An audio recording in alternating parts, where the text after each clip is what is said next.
आगे हम देखेंगे इसमें आलोचना। तो सबसे पहले इसमें दिया प्राकृतिक शब्द के अर्थ की अनिश्चितता, है ना।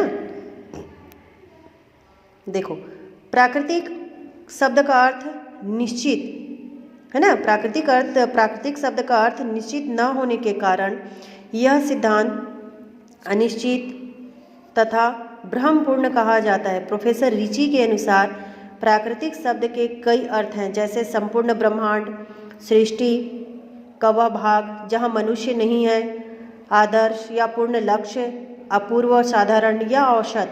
ठीक है। दूसरा इसमें दिया है प्राकृतिक अधिकारों की अनिश्चितता। तो प्राकृतिक अधिकारों की ऐसी कोई सूची नहीं बनाई जा सकती जिस पर सभी विद्वानों का एक मत हो। कुछ विद्वान स्वतंत्रता प्राकृतिक है के पक्ष में हैं, तो कुछ विद्वान दासता प्राकृतिक है की बात करते हैं। कुछ विद्वानों के अनुसार व्यक्तिगत संपत्ति व्यक्ति का आवश्यक और प्राकृतिक अधिकार है, तो कुछ के मतानुसार ऐसा नहीं है। ठीक है। तीसरा है प्राकृतिक अधिकारों की निरपेक्षता असंभव। इस सिद्धांत के अनुसार अधिकार प्राकृतिक होने के कारण निरपेक्ष होने चाहिए, परंतु व्यवहार में उनकी निरपेक्षता संभव नहीं है।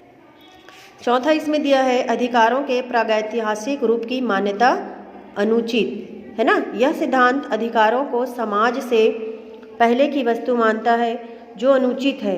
वस्तुतः सामाजिक मान्यता के बिना अधिकारों का अस्तित्व ही संभव नहीं होता। ठीक है। दूसरा इसमें दिया अधिकारों का वैधानिक सिद्धांत।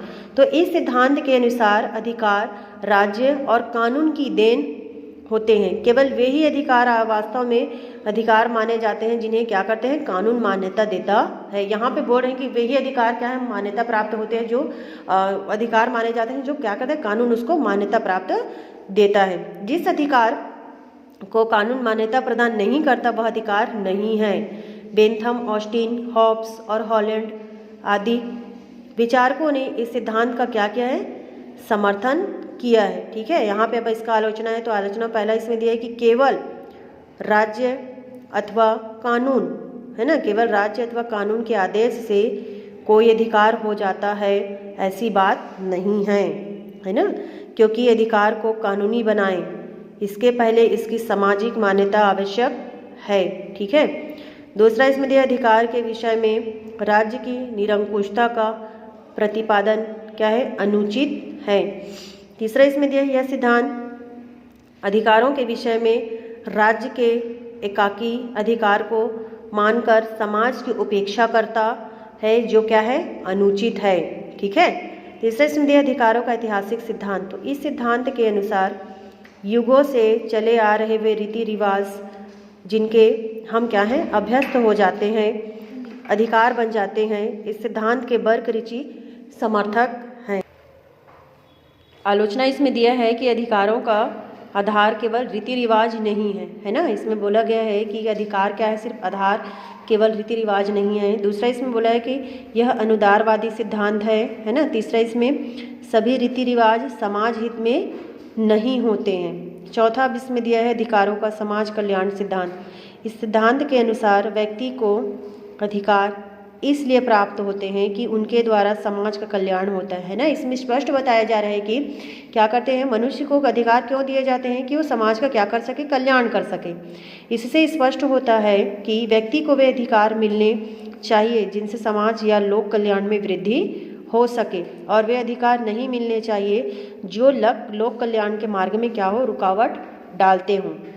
Bentham, J.S. मिल, लॉस्की आदि विद्वानों ने अधिकारों से संबंधित इसी सिद्धांत को क्या किया है, स्वीकार किया है। ठीक है। इसमें आलोचना की है इसमें कि इस सिद्धांत में सामाजिक हित के नाम पर व्यक्तिगत हित के बलिदान की क्या है, यहाँ पे संभावना है। दूसरा, इस सिद्धांत में सामाजिक कल्याण व व्यक्तिगत कल्याण के हित के बीच संघर्ष की क्या है, संभावना है। पांचवा इसमें दिया अधिकारों का आदर्शवादी सिद्धांत। इस सिद्धांत के अनुसार राज्य को उन्हीं अधिकारों को स्वीकार करना चाहिए जो उनकी नैतिक है और सामाजिक हित में वृद्धि करते हैं। आदर्शवादी सिद्धांत की प्रमुख बातें इस प्रकार है। तो इसमें पहला दिया है कि अधिकारों का क्या होना चाहिए, अस्तित्व समाज में ही है। दूसरा है अधिकार मानव स्वभाव में निहित है। तीसरा है प्रत्येक अधिकार के साथ कर्तव्य जुड़ा हुआ है। हेनरिची, ग्रीन, लॉस्की, क्रॉस आदि इस सिद्धांत के प्रमुख समर्थक हैं। इस सिद्धांत के अनुसार क्या है, व्यक्तित्व के विकास के लिए उचित वातावरण प्रदान करने का कार्य राज्य तथा समाज द्वारा किया जाता है। आलोचना इसमें है, पहला कि व्यक्तित्व के विकास की आवश्यकताओं को पूरा कर पाना राज्य के लिए असंभव है। दूसरा है, व्यक्तित्व के विकास की व्यवस्था राज्य द्वारा कर पाना क्या है, अव्यवहारिक है। अधिकारों के सभी सिद्धांतों का विवेचन करने के पश्चात यह निर्विवाद रूप से कहा जा सकता है कि ये सभी सिद्धांत आधे अधूरे हैं। सभी सिद्धांत एक पक्षीय और आंशिक सत्य का ही प्रतिनिधित्व करते हैं, तो भी इनमें अधिकारों का आदर्शवादी सिद्धांत इस दृष्टि से बेहतर है कि इसमें एक क्या है, व्यापक दृष्टिकोण अपनाया गया है। इस सिद्धांत में जहाँ एक और यह कहा गया है कि अधिकार मानव समाज के लिए आवश्यक शर्तों का नाम है, वहाँ यह भी कहा गया है कि समाज और राज्य द्वारा मान्यता मिलने पर ही यह शर्तें अधिकार बनती है। इस तरह इस सिद्धांत में क्या है, एक और प्रत्यक्ष रूप से प्राकृतिक अधिकार सिद्धांत का समावेश है, तो दूसरी ओर इसमें क्या है, वैधानिक अधिकारों का भी समावेश है। ठीक है, इसमें बताया गया है कि अगर हम अधिकार चाहिए तो हमको समाज में रहना है ना, और समाज के बिना हमारे जो अधिकार हैं वो हमको क्या है, प्राप्त नहीं हो सकते हैं, है ना।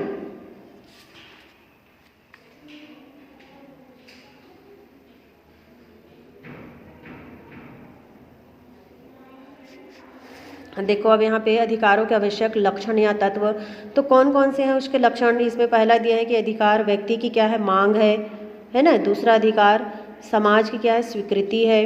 तीसरा अधिकार न्याय संगत है। चौथा है अधिकार लोकहित पर आधारित है। पांचवा अधिकार सर्वव्यापी है ना। छठवा है यहाँ पर अधिकार परिवर्तनशील है। सातवां इसमें दिया है अधिकार राज्य द्वारा संरक्षित है। और आठवां इसमें दिया है अधिकार क्या है, सीमित भी है। ठीक है, तो देखते हैं अधिकारों की प्रयुक्त परिभाषाओं में कुछ आधारभूत लक्षण तत्व या विशेषताएं विद्यमान है जो क्या है, निम्नलिखित है। तो सबसे पहला इसमें दिया है अधिकार व्यक्ति की मांग है ना। तो अधिकार किसी व्यक्ति या व्यक्ति समूह के किसी कार्य को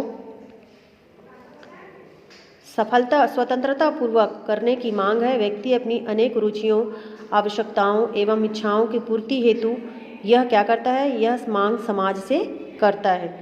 दूसरा अधिकार समाज की स्वीकृति है। व्यक्ति द्वारा सुविधाओं की मांग समाज से ही की जाती है, और जब समाज उसे स्वीकार कर लेता है तो वह अधिकार बन जाता है। और समाज की स्वीकृति के अभाव में व्यक्ति क्या करता है, व्यक्ति की मांग अधिकार नहीं है। तीसरा इसमें है अधिकार न्याय संगत। तो स्वार्थपूर्ण, अनैतिक और तर्कहीन व्यक्ति की मांग अधिकार नहीं हो सकती। अधिकार सदैव तर्क संगत तथा न्यायोचित होते हैं। चौथा अधिकार लोकहित पर आधारित। तो समाज द्वारा स्वीकृत अधिकार सामान्यतः लोकहित पर आधारित होता है तथा इसका प्रयोग भी लोकहित के लिए ही किया जाना आवश्यक है। लोकहित को हानि पहुंचाने वाला कोई अधिकार व्यक्ति या व्यक्ति समूह को नहीं दिया जा सकता। पांचवें इसमें अधिकार सर्वव्यापी। तो अधिकार सभी व्यक्तियों को समान रूप से प्रदान किए जाते। इसमें जाति, धर्म, भाषा, लिंग आदि के आधार पर कोई भेदभाव नहीं किया जाता। जो अधिकार हर एक व्यक्ति को मिलता है वही अन्य व्यक्ति को भी पाते हैं। छठवां है अधिकार परिवर्तनशील। तो अधिकार समय अनुसार परिवर्तनशील, बदलते रहता है ना। समाज में जैसा वातावरण होगा लोगों की विचारधारा वैसी ही होगी, उसी के अनुसार समाज लोगों की मांग को स्वीकार करता है। अतः अधिकारों की कोई स्पष्ट स्थायी सूची तैयार नहीं की जाती है ना। जब समय जैसे जैसे बदलते जाता है उसी आधार पर क्या होता है, समाज की जो परिवर्तनशील है वो बदलते रहता है। ठीक है। सातवां अधिकार द्वारा राज्य द्वारा संरक्षित। अधिकार का अस्तित्व राज्य संरक्षण में ही है। राज्य द्वारा मान्यता तथा संरक्षण दिए जाने से लोगों की मांग अधिकार बनती है और कानूनों द्वारा ही अधिकारों को संरक्षण प्रदान किए जाते हैं और उल्लंघन करने वालों के विरुद्ध कार्यवाही की जाती है, दंड दिया जाता है। अधिकार सीमित भी है। लोक कल्याणकारी राज्य के युग में किसी भी व्यक्ति को असीमित अधिकार नहीं दिए जा सकते। जो स्वतंत्रताएं अधिकार समाज में उपलब्ध होते हैं उन पर उचित प्रतिबंध होते हैं ताकि व्यक्ति उसका दुरुपयोग ना कर सके, लोकहित में हानि ना पहुंचे और अन्य व्यक्तियों को भी कोई क्या हो, आघात ना पहुंचे। ठीक है। अधिकार के प्रयुक्त लक्षणों के आधार पर सामान्य रूप से कहा जा सकता है कि अधिकार समाज के सभी व्यक्तियों के व्यक्तित्व के उच्चतम विकास हेतु आवश्यक वे सामान्य सामाजिक परिस्थितियां हैं जिन्हें समाज स्वीकार करता है और लोकहित पर आधारित होने के कारण राज्य इन्हें लागू करता है। अधिकार और दावों में अंतर। नागरिक के विकास और अच्छे जीवन के लिए अधिकार अति आवश्यक है। अधिकार पहले दावों में प्रकट होते हैं। जब समाज इन्हें स्वीकार करता है और राज्य लागू करता है तब वे दावे अधिकार बन जाते हैं और इस प्रकार प्रारंभ में अधिकार दावों के रूप में क्या होते हैं, यहाँ पे प्रकट होते हैं। परंतु सभी दावे अधिकार नहीं बनते। जिस प्रकार अधिकार के पीछे समाज व राज्य की मान्यता रहती है, ठीक उसके विपरीत दावों के पीछे ऐसी कोई मान्यता नहीं होती, तथा अधिकार और दावों में अंतर है।